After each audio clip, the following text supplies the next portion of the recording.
আমাৰ আই মাতৃসকল, আজি আপোনালোকক দুটামান তথ্য দিব খুজিছো আৰু তাৰ পিছত আপোনালোকে সিদ্ধান্ত ল'ব যে আপোনালোকে 1250 টকা বা এই 9000 টকাটো পোৱাৰ পিছত যে বিৰাট ফূৰ্তি কৰি নাচিছিল, সেই নাচৰ প্ৰাসংগিকতা কিমান।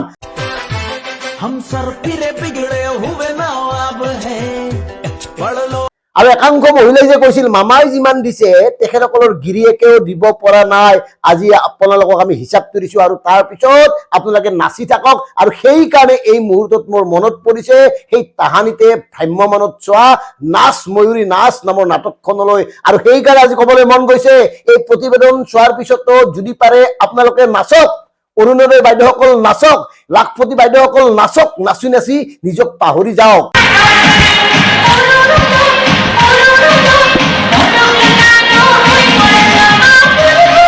এই ৰাজনৈতিক নেতাসকল যিসকল মন্ত্ৰী বিধায়ক হয়, তেওঁলোকে মন্ত্ৰী বিধায়ক হোৱাৰ পিছতে কেনেকে তেওঁলোকৰ পত্নীসকল হঠাৎ ইমান ধনী হৈ যায়, ইমান চহকী হৈ যায়।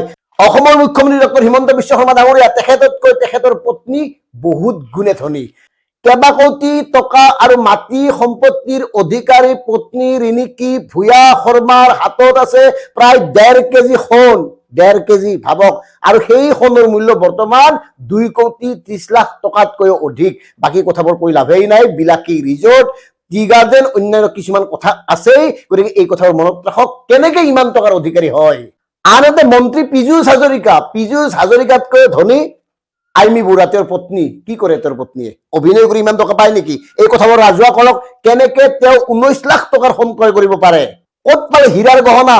ইয়াৰ আৰু কথাবোৰ কি? এই কথাবোৰ স্পষ্ট কৰক আই মাতৃসকলক, কাৰণ যিসকলে কেৱল কেইটামান টকা পাই আঁচনিৰ পিছত দৌৰি দৌৰি আপোন পাহৰা হৈ নাচিবলৈ আৰম্ভ কৰে, তেওঁলোককো কওক কেনেকৈ মন্ত্ৰী পত্নীয়ে 19 লাখ টকাৰ গহনা ক্ৰয় কৰিব পাৰে, বাকী কোটি কোটি টকাৰ সা সম্পত্তিৰ কথা নকলোৱে। আনহাতে সৰু মামা মন্ত্ৰী জয়ন্ত মল্ল বৰুৱাৰ সম্পত্তিৰ পৰিমাণ 5 বছৰত কিমান বৃদ্ধি হৈছে জানে? 411%। এই যে 411% সম্পত্তি বৃদ্ধি হৈছে, কেনেকে বৃদ্ধি হ'ল? তেওঁলোকে পায় দৰমহা কিমান? আনহাতে মন্ত্ৰী পত্নী মন্ত্ৰী জয়ন্ত মল্ল বৰুৱাতকৈ বহুত গুণে ধনী। মন্ত্ৰী জয়ন্ত মল্ল বৰুৱাৰ সম্পত্তিৰ পৰিমাণ হ'ল 7.5 কোটি টকা, অথচ মন্ত্ৰী পত্নীৰ সম্পত্তিৰ পৰিমাণ হ'ল 17.5 কোটিতকৈ অধিক। এই সম্পত্তিবোৰৰ উৎস কি? কেনেকৈ মন্ত্ৰী জয়ন্ত মল্ল বৰুৱাই মন্ত্ৰী হোৱাৰ পিছতে মন্ত্ৰী পত্নীৰ যিখন ফাৰ্ম, সেই ফাৰ্মখনৰ 16% বৃদ্ধি হৈছিল? এই কথাবোৰ আই মাতৃসকল সোধক, আপোনালোককো জনাবলৈ দিয়ক। ক'ত পালে এই যাদুদণ্ড? কি মন্ত্ৰ আছে? কাৰণ 1250 টকাত নাচি বাগি থাকিলেই নহব, অসমৰ আচল বাস্তৱ এয়াই কৰি আছে জনপ্ৰতিনিধিসকল, আৰু জনপ্ৰতিনিধিসকলৰ পত্নীসকলে বাকী সাধাৰণ মহিলাক কেৱল ব্যৱহাৰ কৰি আছে ভোটৰ স্বাৰ্থত। মন কৰক, তেওঁলোকৰ ল'ৰা ছোৱালী কি কৰে? তেওঁলোকৰ ল'ৰা ছোৱালীৰ বিলাসী জীৱনৰ কথা নকলোৱে।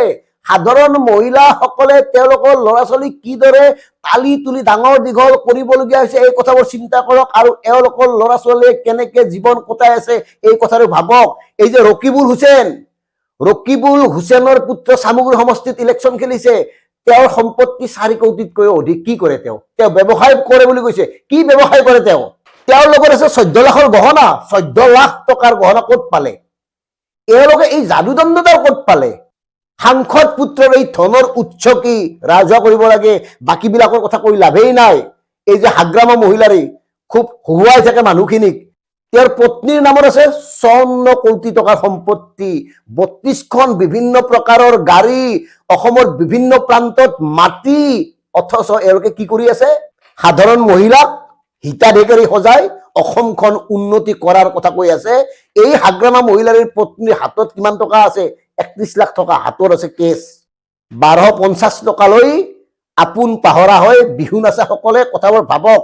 12 টকা হাতত আহিলেই আপোনালোকে যেনেকে তাকুৰি ঘূৰাৰি নাচে, ইফালৰ পৰা সিফাললৈ পৰম উৎসাহেৰে উৰি ফুৰে, কথাবোৰ চিন্তা কৰক। এওঁলোকে কি কৰি আছে, কেনেকৈ লুটি পুতি খাইছে অসমখনক, আৰু এই টকাবোৰ কাৰ? সাধাৰণ জনতাৰ টকা।